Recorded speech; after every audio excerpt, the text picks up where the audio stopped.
Well, I think the source of social anger has been building for many, many decades. I do not think it started around Trump. I think Trump tapped into that energy that has been bubbling, I think, as long as even before Obama, probably sort of post-Clinton years, that there's a unseen America, and he's tapped into that, and it's loud and it's real, and it helped him win in 2016, and it could very well help him win in 2020.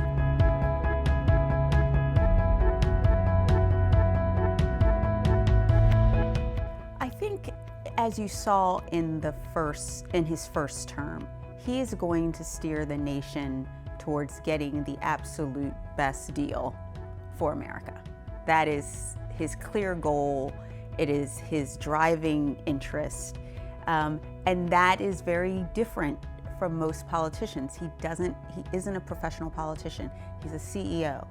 And CEOs get results. All they know to do is to get things done.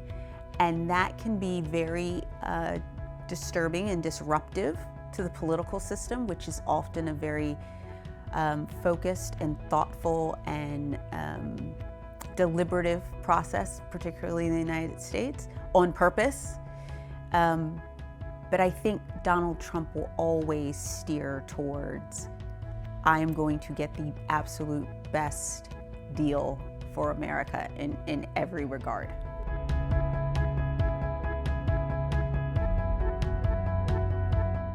What resonated with me about the Republican Party was it was a party that was talking about creating opportunities, getting government barriers out of your way, to include lowering your taxes, lowering regulations, and helping people who want to get ahead, getting those obstacles out of their way, getting the obstacles of home ownership, not offering you vouchers for housing projects, but let's see how we get you a job, and then how we get you to get into a point where you can afford to buy your own home.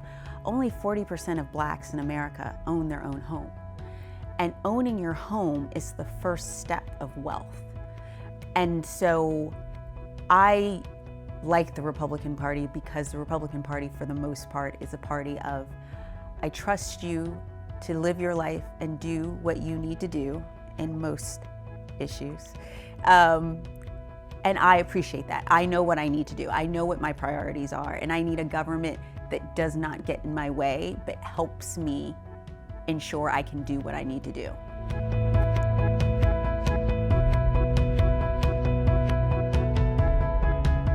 The Democratic Party has gone too far left for many of their traditional constituencies.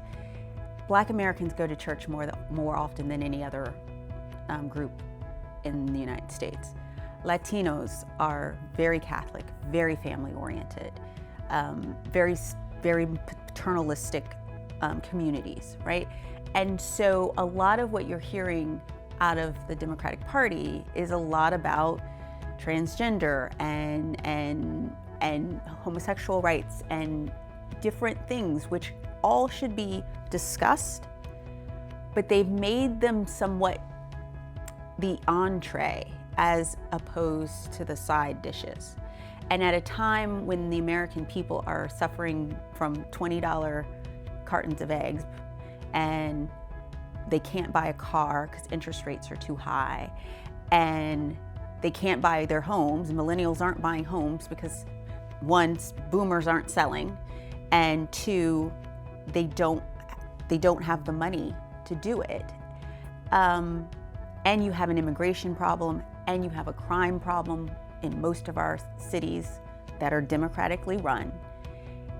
And so the Democratic Party has kind of put some of these, what I would consider more fringe issues at the forefront, and thus is turning off some of their traditional voters.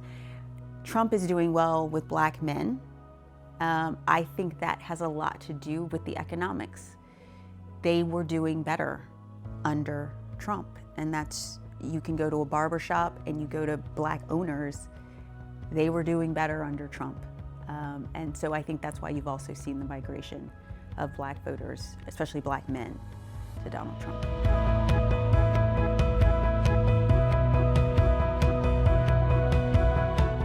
Because I think it's so critical in democracies to understand that we have to understand that we are here to serve a bigger purpose.